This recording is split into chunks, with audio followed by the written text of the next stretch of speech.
Charles Taylor sheds light on the malaise of the self in the last part of the 20th century. He wrote about the conflict of trying to be authentic as something coming from inside ourselves, as an internal thing, and the contradiction that we need other people for both connection and for definition. In seeking authenticity, we look inward and ignore or reject the things outside us. This is the point of authenticity, that we have to be original. We have to create ourselves from within ourselves, not copy ourselves from some outside source or receive our identity from some other authority. As we are the authors of ourselves, only we individually have the authority to author our authenticity. Despite this, we need a world around us for us to be defined or recognized at all. Just as a precious gem is given a black velvet background to display its qualities, we require a background of intelligibility. Taylor calls these things against which we define and recognize ourselves horizons of significance. Obviously, in the effort to find authenticity, while rejecting the role of the external in that process creates a problem. As we negate horizons of significance, we face a loss of meaning and hence a trivialization of our predicament.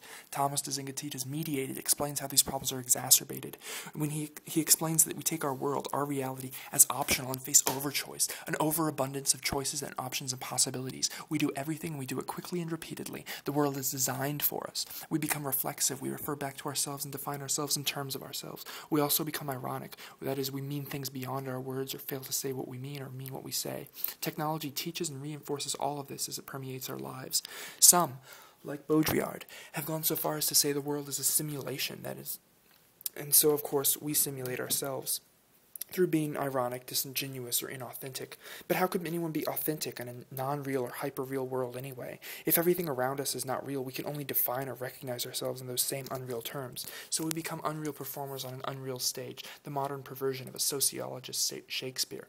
Add to this Postman's explanation that we are no longer a typographic society. In describing the impact of the TV on our society, he explains the concept of, and now this. That is, the shift of from one topic to the next without connection, explanation, or reason. We expect our world to come to us in disconnected, rearrangeable fragments. That fragmentation is part of the optionality. We can choose what parts we like and dismiss the parts we don't like.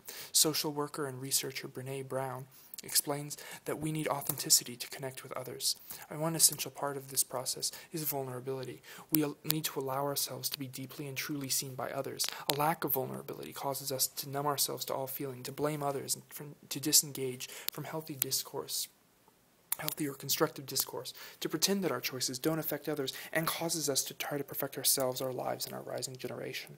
We get cognitive dissonance by trying to be authentic, by looking only inward and still longing for connection, and being completely disoriented by a lack of horizons.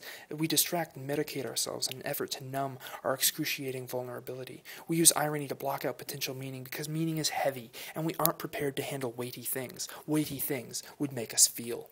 Another cognitive dissonance arises out of the conflict of trying to call everything else ironic while trying to be authentic ourselves. We work ourselves into corners where we embrace what we hate and find ourselves in infinite regressions of layering justifications of irony and apathetic dismissal. One definition of irony is the use of words expressing something other than their literal intention. Irony became our weapon. Our best defense is a good offense strategy to nullify anything that threatened to encroach meaning or significance into our lives, because meaning and significance come through horizons of significance and demand excruciating vulnerability, and all that can be dreadfully uncomfortable. But by asserting our ironic dominance over everything around us, we were unbeatable, invulnerable in fact. We could take over anything, and we took over everything. We didn't even have to get off our couches. All we needed to do was whisper our magical incantation. It's so ironic. And all of the meaning and significance vanishes right before your very eyes, and everything is just the way we want it. Nothing can make us feel, and we stay numb and invulnerable and disconnected and inauthentic behind our walls of irony. What does all this mean for education? Schools reward and encourage inauthenticity and invulnerability. One common term among students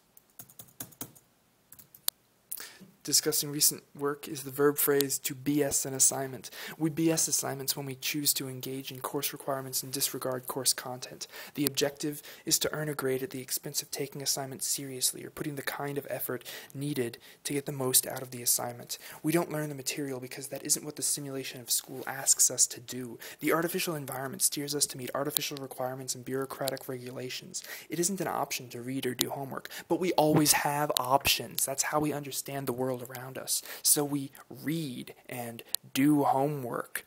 We couldn't get rid of the words, so we put them in scare quotes, scaring away all the meaning with irony. Students, mediated and inauthentic and numb and invulnerable, put course requirements in scare quotes and laugh a hollow laugh of an impossibly Pyrrhic victory, not as a joke, but as a lifestyle.